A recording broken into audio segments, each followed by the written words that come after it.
Well, guys, here we are. It's a rod video, so it's might be a little awkward. I might say and but and blah blah. Took some notes because it's about the 5th time I've done it, so hopefully I can get it right this time. Make it look good for you. But some of you know me, some of you don't. My name's Cordell Despain. I'm 20 years old and I'm a horseshoer. Trying to be cowboy, I guess. But I came up with this idea of this video from the farm on Route 66. I went and did some horses for them yesterday, and they were great people. If you don't go like their channel, if you haven't watched their channel, go check it out. Farm on Route 66. They started I think 2 years ago or something like that, and they've done some great videos, and I've been on a few of them, and they helped me out tremendously yesterday with my editing and some ideas and how to get this thing to the next level. Like that's what, I don't know. But we're gonna start it off as this is gonna be an interview, fresh cut. I'm not gonna edit it. We're gonna roll with it. So this is how I am. But we're gonna talk a little bit about everything today. So if you know some secrets about me and think I'm lying or whatever, keep it to yourself. But all right, we're gonna start with mom. My mom is Sandra Despain. She's an amazing woman. She's gave me the world, if that makes sense. My parents have done great things for me and my grandparents, and I've been blessed with a great family. But mom works at my grandma's store in Holbrook, and at the Pat's House of Originals in Holbrook. So if you're ever around Holbrook, they got coffee, makeup, flowers, knickknacks, whatever you want. You could probably find it in there. But so that tells you a little bit about my grandma too. She had my aunt. She had 3 kids: my mom, my aunt, and my other aunt, my Aunt Susie, Aunt Sherry. And then they have 2 kids, and each of them have 2 kids: Brian and Brittany, Aunt Susie's, and then Taylor and Shaylin are my Aunt Sherry's. They have a boutique, so a little bit of a shout out for them. But that's my mom's side. My dad, I have a grandpa. He was a politician for many years, district supervisor. Some of you probably know him. District treasurer. Man, he was a politician for Navajo County. My grandma worked out there at APS at Choya. They're good people. My grandpa just retired now and builds fence. You ask him about it, he'll tell you he works harder now than he ever did there. Sorry, it's a lot of ums. And then, well, we'll skip to Channing, my little sister. She 16 years old, has big dreams. She'll probably succeed. She'll probably be a lot richer than I am. She wants to be a doctor, so see how that goes for her. But right now she's just high school rodeoing, and you've seen her the other day, or no, you won't see her yet. You'll meet her Monday, because I'm just gonna not edit this one, and I might edit some pictures and stuff like that in it tonight, but it'll drop in the morning, so, or tonight, I don't know yet. But so you haven't met her yet. You'll meet her Monday if you go watch him.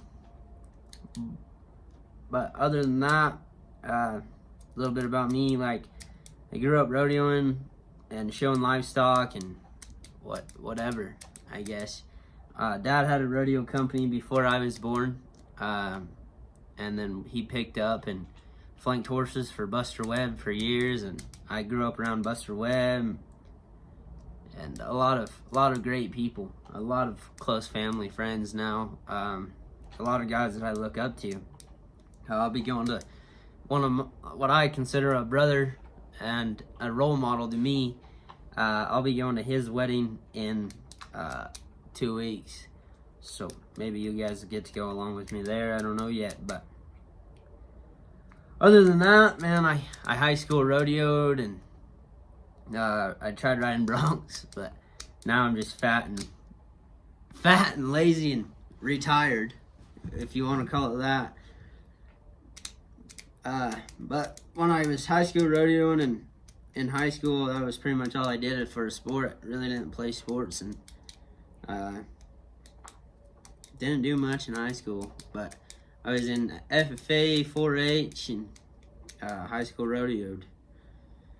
But then in high school, a funny story, the reason I got into horseshoeing is a guy in town, Wayne Solomon, said that was over at the house for open one day, and he was asking me what I was going to do, and told him I knew a little bit. I wanted to weld, so I was going to go down to CAC and try to get on the rodeo team and weld.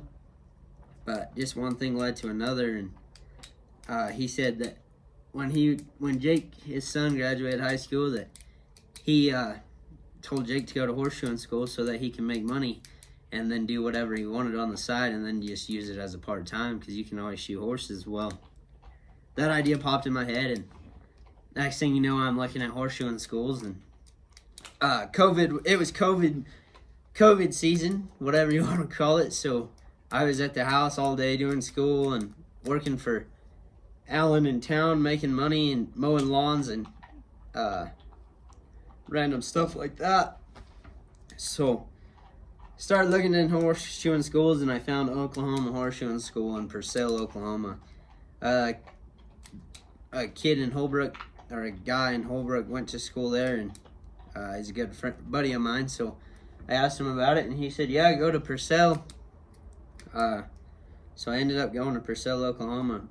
I graduated high school on a Thursday, went to Purcell on Friday, and was there for 12 weeks. In them 12 weeks, man, crazy.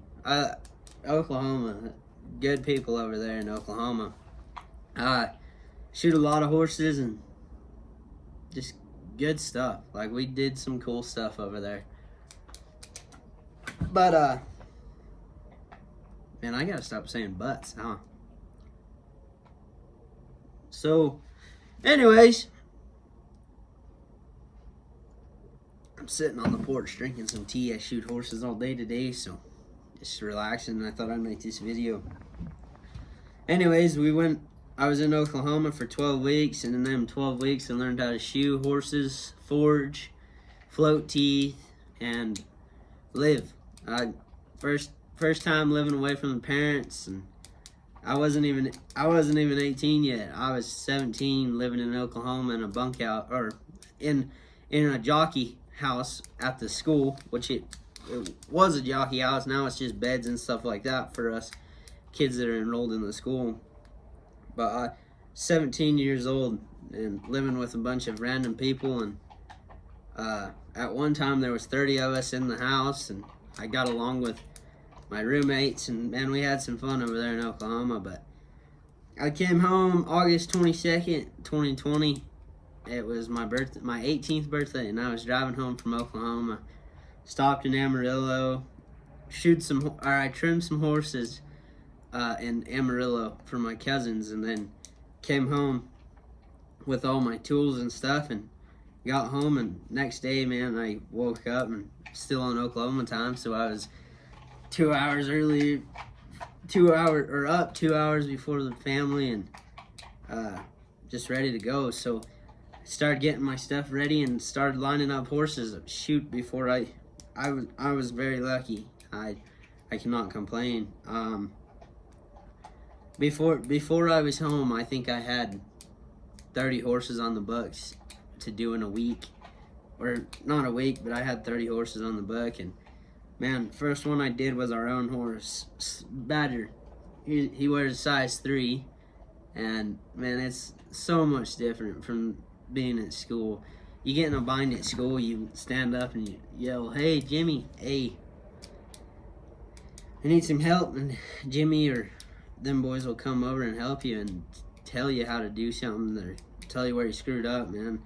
So granted, I was in school for 12 weeks, but that first horse back is something else. Like, you get underneath him, you pull the shoes off if he has shoes on him, and you know what you got to do and what you need to do. But man, you're like, oh man, I don't know what happened. And I did learn a lot. But the more I shoe horses, the more the more I learn and the more better tricks I've learned and different stuff that I do different than other people. But here's the first horse I did. I'll put it up right now. So there's the first horse I did. That was a fun one to do. And how they do it in the schools, you do 1 foot for the first day. The first day you get 1 foot. So I did 1 foot that day, and then started learning how to forge the rest of the day. But I mean, I'm not gonna lie, it wasn't very pretty. It took me most of the day to do that. I think I went to lunch and then came back and then finished. So that's different. And so then you shoe fronts your first week, depending on how you did the first day. Then you get more feet the better you get. But I think I shoot one front the first 2 days, and then fronts the rest of the week, and then the next week I was on backs, and then you start doing 2 backs, or doing your backs, and there's a lot of us in there, so you get 2 fronts a day for 12 weeks. But and then eventually when you start getting better, then they'll give you more horses, or not more horses, but you can do more feet. So there was days where I would do full horses and then do some trims and do that kind of stuff, and then we would just go from there. So I get home and do the first horse, and it was different. I got Badger done, and then I did 2 more on top of that, 3 horses, and you're used to doing like 1 shoe a day and then a couple trims maybe, depending on how full the barn is. So it's different. Like, so first week, 2 weeks, man, I was slow doing horse an hour and 10 minutes, and taking me all day to do 5 horses. And the better I get, faster I get. Nowadays I can do, I don't know, 6 horses in 45 minutes a horse, 30 minutes a horse, depending on the horse. But you just get better as you go. But I mean, I'll put a collab right here of some of the horses that I did in Oklahoma, and some of the stuff. I mean, you'll see a turtle. I'm just gonna put it over the top of me so you can't see me, but you'll see a turtle in there. A miniature pony showing up on a U-Haul trailer that was tied in. My buddy Garrett holding a little pony that we did. There'll be some draft horses in there, probably some forging videos in there. So that's just some of the stuff I did in Oklahoma. That was fun. That was a fun part of my life. Well, so now I've been home for 2 years, and I've just been doing horses after that. I started with a white pickup, and I was shoeing out of the back of my white Hemi. Shoeing horses out of the back of that Hemi, and then I spent the money. I spend money more than I make, probably. But I went and got in with a lady in Flagstaff, and her dad was ending up selling a pickup, or selling a trailer. So I bought the trailer. So I'll show you a picture of the white truck and the trailer hooked up. When I got the trailer, generator didn't work. They took it off of a pickup and put it on this trailer, and when they did that, the generator stopped working, and then there was some light bulbs broke, and just some wear and tear stuff. And like now there's some wear and tear stuff on it that I need to fix. But I bought this trailer, best investment I ever did. And instead of me throwing all that stuff in my pickup, taking it out to go do something that night, and man, it was just a lot of work. So now I got my trailer, and I'm shoeing horses. Well, in November I was shoeing horses for a lady here in town, and we started talking about my pickup, and I said, I kind of want a diesel one. She goes, well, what are you going to do with that one? And I said, I don't really know. So we get to talking, and later that night she calls me and goes, hey, or her husband calls me and goes, hey, Cordell, Bob Spurlock, he's a great guy. He calls me and goes, hey, can we come look at your pickup? Rebecca's looking for a pickup. So I said, yeah, give me tonight. I'll clean it out and you can come look at it tomorrow. So Tuesday they come look at it, and then I got a call Wednesday and said, hey, we'll buy that pickup. Well, so went Thursday morning. I called the guy in in Snowflake and said, hey, what do you guys got on the lot? And he said, I got most of the stuff on my website. So I would go on the website. I send him pictures of a red pickup. I send him pictures of a red pickup and a black pickup. And I say, hey, can you get me some prices on these? So he takes all my information and starts running me some prices. Well, I said, all right, well, I don't got a pickup anymore, so I'll probably jump on one of them pretty fast. So let me think about it. Let me talk to my financial aid, which is my mom. I'll be honest.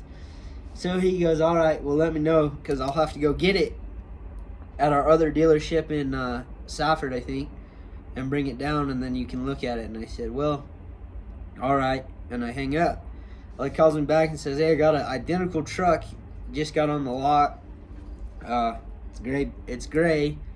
Everything, it's loaded, it's a Laramie, and it's on the lot today. And I said, all right, well, let me go look at it. Well, I go to Mom, and me and Mom drive over to Snowflake, and Grandma was with us, and Grandma liked the pickup, I guess, and I fell in love with it, I guess, but jumped into it, bought the pickup, and I drove home Thursday night with a brand new pickup, and then they came and got the pickup Friday, so I bought me a new pickup. So here's a picture of the pickup and trailer hooked up right after I got it. Now it's a little dirty, but that's the story of the pickup. That's the rig that I'm using now, is shoe and trailer and my new pickup. But other than that, let's see, what else can we talk about. Well, I guess that was in November, so I guess we're to 2022. It's been a great year. I've been shoeing horses, and then I was shoeing horses in Winslow, and my buddy said, hey, I'm headed to the... I'm whistling at Roscoe. My buddy said, hey, I'm headed to the nuclear plant to make some money for outage. And I said, where at? Pellet. And he said, Palo Verde. And I said, man, what are they paying? Well, I mean, I'm just like everyone else. Trying to find it where I fit in, or not fit in, I guess, but trying to find it where what I want to do for the rest of my life. I like shoeing horses, but eventually I'm gonna have to find something else, so might as well find it when I'm young. So I said, well, hell, send me the information. So he sends me the information, and long story short, I end up going down to Palo Verde this year and working outage for a month down there in Buckeye at Palo Verde. That was a great experience. I loved it. I'd go back in a heartbeat. I might go back in the outage in the spring, and it was cool. I met some really good people and got to weld. Or I didn't get to weld, I was a pipe fitter helper. So I was just helping and stuff like that, and got to do a lot of grinding, that's for sure. Learned how to run a grinder. And then came back from that, and I've been shoeing horses, and then shoot right into June. Scott Walton, he runs a scoreboard for rodeos, and he called me and said, hey, Cordell, I need you to, do you think you could make it to Cortez and run a camera for me? I talked to your dad today, and he said you're just shoeing horses, and I need you for a couple of days running the camera. Well, I ended up going to Cortez and running the camera, and then I ended up going to Pecos, Texas, running the camera, and came home for the 4th of July, hauled my little sister around to some rodeos. She roped, and I didn't get a rope, but I hauled her around and roped and danced for the 4th of July in Snowflake, and we had some fun for the 4th. Well, a couple weeks later, I was kind of slow because I pushed all my clients aside to go to that, or bunched them up for that nuclear job, so I shoe a lot of horses in like a week, and then the next week I'm pretty slow. So I called Scott and said, hey, Scott, what do you got? Like, I'm ready to rodeo, I want to go. And Scott said, I don't got anything at the moment, but let me work some stuff around, and I'll see if I need you anywhere. And I said, all right. Well, one thing led to another, I guess, and 30 minutes later, Scott Walton calls me back and goes, "Hey, can you get on an airplane?" And I said, "Yeah, for when?" And he said, "Well, when could you be here?" And I said, I got to shoot some horses Monday, and then Tuesday I could probably be there." And he said, "Well, heck yeah, I'll get you a plane ticket for Wednesday or Tuesday late." Well, he got me a plane ticket for Wednesday at 5:30 in the morning, so I got to the airport, or I shoot horses Monday, shoot some horses Tuesday morning, and then drove to the valley, stayed at my aunt's house, and then got on an airplane and flew to Spanish Fork, Utah. Great rodeo over there and great people. So we rodeoed in Spanish Fork. I ran a camera for Scott, and then one thing led to another, and I said, "Hey Scott, I'd love to keep going. I could go rodeo more," because he was gonna fly me home and then fly me back for Logan. And I said, "Scott, I can go a couple weeks without being home. I mean, I'm pretty slow, and my clients will understand, I guess." And you guys understood, and thank you if you guys are watching. I muchly appreciate it. I got to live a dream there for a minute, and I don't think we're done. I hope I get to go a little bit more next year and see where it takes me. But it's a great opportunity. I ended up going from Spanish Fork, I ended up going to Preston, Idaho. From Preston, Idaho to Sydney, Montana, and then to Logan, Utah. Back from Sydney back to Logan. Rodeoed in Logan, and then I got on Salt Lake Express and came home, I guess. And now here we are. I got home, and this is where the YouTube idea came in. Them camera guys were like, "Man, you shoot horses. You should make one of them satisfying videos," and blah blah blah. And I brought up that I was on Alan's page, and then it just clicked in my head that maybe I got some crazy ideas, man. I failed out of real estate school, or I started real estate school and then got busy and didn't finish it. But YouTube idea popped in my head. It's been pondering every once in a while in my head. I should do a YouTube and video some of the stuff I do, because I mean, I go cowboy for some guys, and we do some fun stuff. I mean, I'm not the person to just sit around, so we gotta do some stuff. But it popped in my head to make a YouTube channel, so I started it, and here we are, kind of rambling on. And I guess we're sitting here today in just peaceful weather, so I said, just go out on the porch, because I made this, or Alan gave me this idea of making it. So here we are.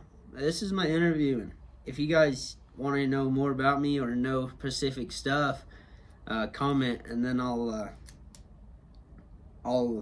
make a short or something like that, and you guys will answer all your questions. So like, subscribe, and comment, and I'll answer them. And don't forget, if you guys are watching still, I know I'm rambling on, but go check out Yuma Hat Co. on Instagram. They got some good hats. And then go check out Vicky and Alan Palmer on the farm on Route 66. They're a great family. But thank you guys. Have a good day.